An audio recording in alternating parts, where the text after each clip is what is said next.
What's going on, fantasy baseball fans? I'm your host, Hussein the Brain, and we're here with the guru, Andrew Eggers.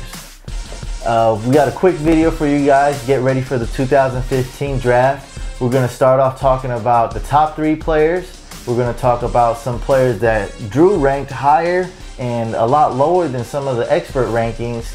And we'll have more videos coming out real soon, so make sure you check that out at fantasycouch.com. We're going to be talking about sleepers, international signings, young prospects, and some more videos. So I'm gonna let Drew take over. Go ahead. Thanks, Hussein. So really I want to talk about first the top 3 guys on the rankings. So we got Mike Trout, which Hussein's got that nice shirt on for. But this guy's the game's best overall hitter. I mean, he had 36 home runs last year, a total of 84 extra base hits. He's a future Hall of Famer as long as he stays healthy. Then you have McCutchen, Andrew McCutchen from the Pirates. He's also a 5-tool player like Trout. He was really good last year as well. Hit about 314, I think, with 25 home runs and 18 stolen bases, so very well rounded. And then rounding out the top 3 was Giancarlo Stanton, probably the game's most powerful hitter. He did hit 37 home runs last year. I think if there's anybody in the game today that could hit 50 in a year, he's the guy. Then when we talk about the other players, if you will, that come into play, first of all, you want to think about pitchers. I know that there's a lot of different opinions out there. I'm going to just give you mine.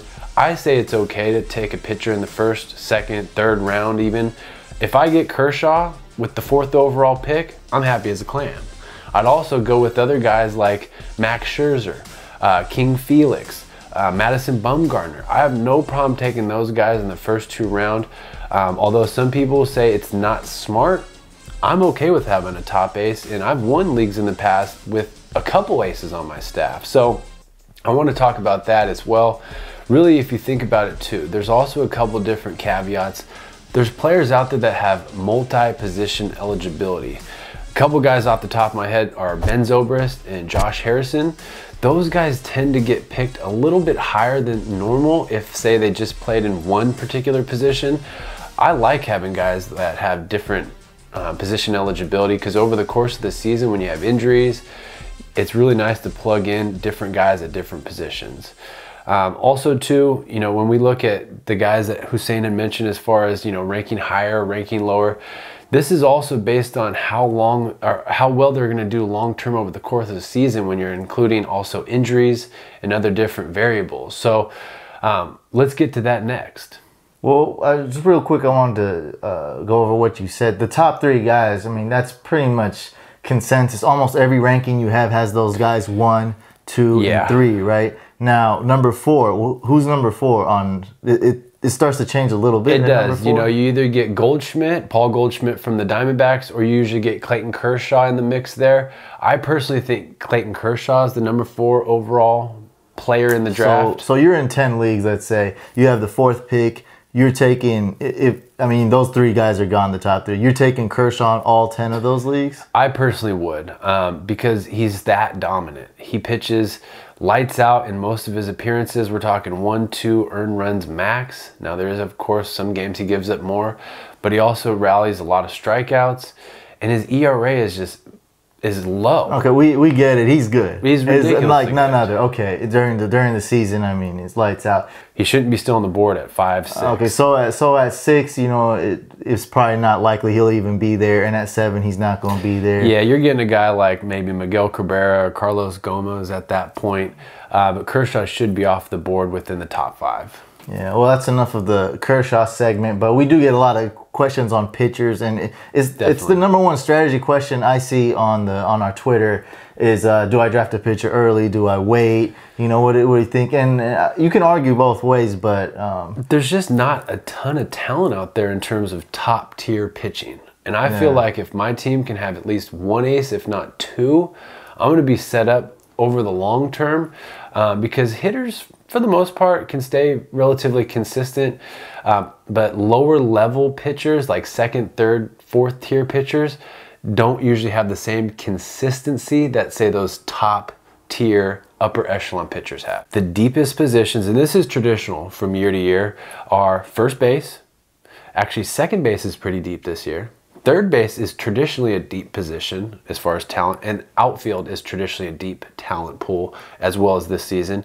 Now, the more shallow positions are, and this is normal, catcher as well as shortstop. So those positions you may notice, say catchers like Brian McCann, he may get actually picked earlier than if, say, he was just a first baseman, which he also has eligibility for. And then a guy like Starling Castro, a great shortstop for the Cubs, the owners may reach for these guys more often because there's just less talent at those positions. Okay, let's go back to the rankings, comparing them to the expert consensus rankings. 5 guys stood out for us that you ranked significantly higher or lower than the ECR. Yeah, and Starling Marte really was the first guy I thought about, and it's because he's going to bat 5th this season. Now, he batted 2nd a lot last season. Now, this guy's quick. He can also hit a lot of extra base hits.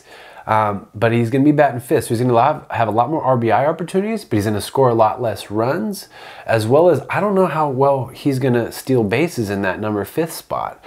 Traditionally speaking, number 5th, 6th, 7th hitters don't steal a lot of bases. So it'll be interesting to see how manager Clint Hurdle uses him out of that 5th slot on the base paths at least. The next guy I really thought about was Dustin Pedroia. He had a down year in 2014, and most of it can be contributed to his wrist injury. Now, he is saying through reports that he expects his power to come back this season, and he's in a really good lineup that has been revamped, so to speak, with the additions of Pablo Sandoval and also Hanley Ramirez this offseason with free agent acquisitions. So I expect Dustin Pedroia to be a lot better than last year and someone that you can rely upon for the entire 2015 season. Okay, so the third guy we have that stands out is Matt Adams. You ranked this guy 59 rankings ahead before the ECR. So talk about why you ranked him so high. Yeah, you know, I'm not sure why the other experts ranked him so low, because I think this guy has tons of potential. I mean, he's very young still, in his mid-20s, and he can hit for a lot of power. He only had 15 home runs last season, but he was playing on limited time, kind of in a platoon situation. But this year, he's going to bat cleanup in a great Cardinals lineup. Now, his only struggle really was hitting left-handed pitching. But as some of you may know, you see that curveball he hit off Kershaw into the right field bleachers in the postseason last season? He's getting a little better hitting lefties. I'm just saying.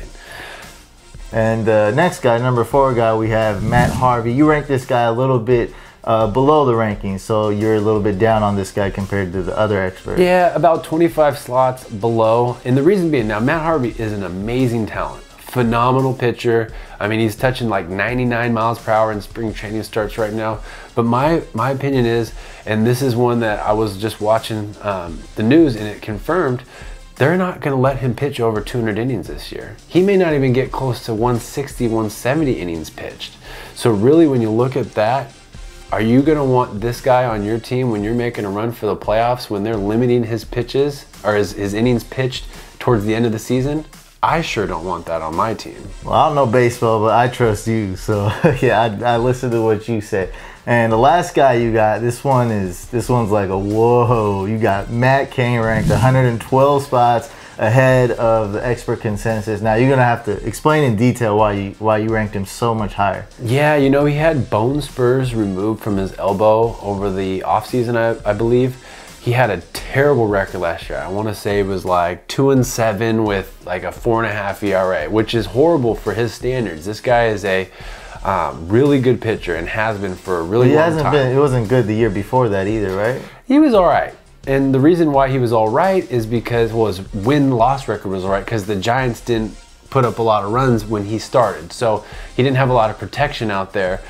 His ERA was pretty low, but he just wasn't getting the run support to get the wins that he actually deserved. So this year, though, fast forward to this year, this guy, he's going to come into spring training healthy. He's also going to be in a rotation that includes Madison Bumgarner. He's on a team that just came off the World Series win.